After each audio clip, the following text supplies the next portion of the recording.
Welcome to The Explainer. All right, let's just dive right in today because we are unpacking a deal that has completely redrawn the map of the real estate world.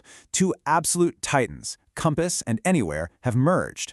So what does this massive move actually mean for everyone involved? Let's get into it. First things first, let's talk about the headline number.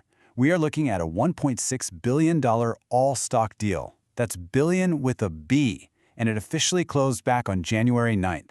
So you got to understand, this wasn't just another merger. This was the birth of a true industry powerhouse. I love this quote because it just perfectly sums up the scale of what we're dealing with. Think about that. We're not just talking about a big company here. We're talking about a force of nature, something so significant it could literally change the climate of the entire industry. That's the level of ambition we're seeing. So what is the grand vision behind creating this real estate giant? With Compass CEO Robert Reffkin leading the charge, the goal is pretty much to transform everything. On paper, the plan sounds simple, right? The goal is to take this famously chaotic and fragmented industry and bring it all together.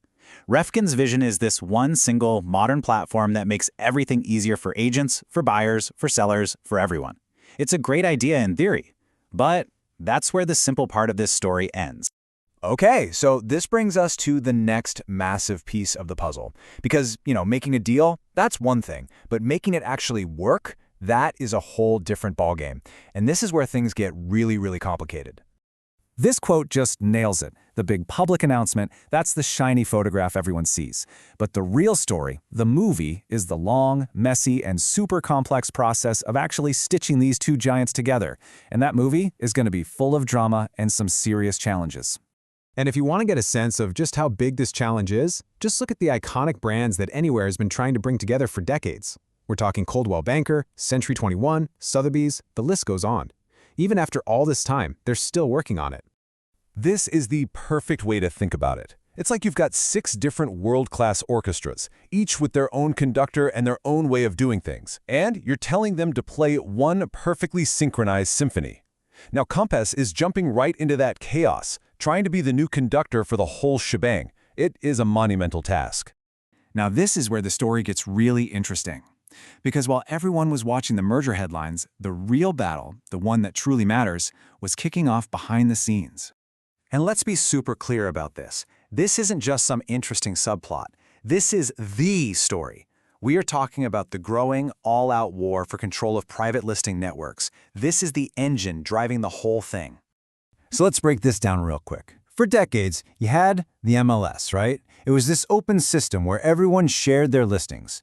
The new way, the model that companies like Compass are pushing hard for, is totally different. It's about showing listings on their own platform first, creating their own exclusive pool of homes for sale. So when you hear a phrase like this from Robert Reffkin, don't just brush it off as marketing fluff. This is a strategic declaration. It's basically a declaration of war on the old way of doing things. It's all about taking back control of the listing data and, more importantly, the buyer leads that come with it. So here's the bottom line. If you control the listings, you control where the customers go to search for a home. And if you control that customer traffic, well then you get to write the rules for the entire industry. It's that simple. Okay, let's zoom out for a second and look at the big picture here. Because this merger, it isn't just about two companies getting together. It's about the consolidation of an entire industry. And you know what? It's following a playbook we've seen before. So think about it. An industry starts out with tons of different companies. Then, new technology and rising costs start to squeeze the smaller players out. Eventually, you're left with just a few giants running the whole show. Does that ring any bells? I mean, just look at the airline industry. It went from having more than 20 different companies to now being dominated by just 4 main players. And what's wild is that real estate seems to be on the exact same flight path. We're right in that middle phase now where things are consolidating, and they're consolidating fast. So, in this new consolidated world, what's the most precious resource? It's not the tech, it's not the marketing, it's the listings. In this new economy, listings are the new oil. They are the most valuable asset, period.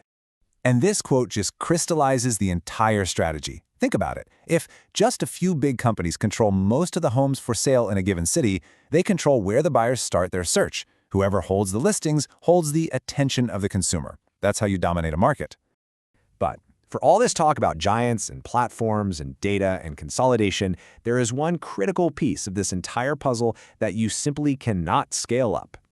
You know, a massive national platform can manage operations, but it can't tell you where the best local coffee shop is. It doesn't know why a certain street is a nightmare at 4 p.m., or which elementary school has that one amazing teacher. It can't tell you about the quirky plumbing in the house on the corner. That's hyper-local knowledge. And that's because no matter how big these companies get, some fundamental truths just don't change. At its heart, this is still a human business. Yes, it's driven by listings, but ultimately, it's a business built on relationships. And that really brings us to the core takeaway here.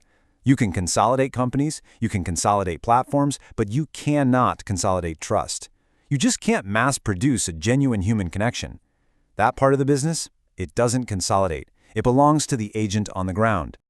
So, as this landscape keeps shifting and these giants keep getting bigger, the final decision for anyone buying or selling a home probably won't be about choosing the biggest company.